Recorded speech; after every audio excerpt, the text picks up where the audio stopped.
નમસ્કાર મિત્રો, તો અમે લઈને આવી ગયા છીએ બનાસકાંઠાના જીવાદોરી ગણાતો દાંતીવાડા ડેમના સમાચાર। તો વાત કરીએ, તારીખ થઈ છે 7/9/2025, સમય થયો છે 12:30।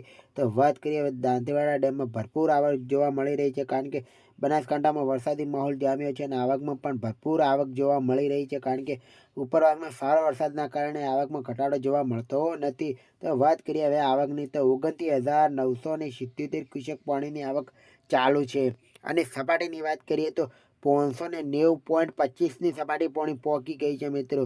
આ છે દાંતીવાડા ડેમની સપાટીને હવે દાંતીવાડા ડેમની ભયજનક સપાટીની વાત કરીએ તો 604 છે મિત્રો। આ છે દાંતીવાડા ડેમના સમાચાર। જો દાંતીવાડા ડેમમાં પાણીમાં હજી પણ આવકમાં વધારો જોવા મળશે તો અમારી ચેનલમાં અમે વિડીયો અપલોડ કરી દઈશું, જેથી કરીને તમે દાંતીવાડા ડેમની અપડેટ પલની દાંતીવાડા ડેમની અપડેટ તમને મળતી રહે। ઓકે, તો અમારી ચેનલને સબસ્ક્રાઈબ કરી દેજો અને વિડીયોને લાઇક કરી દેજો, જેથી કરીને તમને દાંતીવાડા ડેમ, સીપુ ડેમ અને મુક્તેશ્વર ડેમ અને ધરોઈ ડેમ, આ 4 ડેમોની માહિતી મળતી રહે। ઓકે મિત્રો।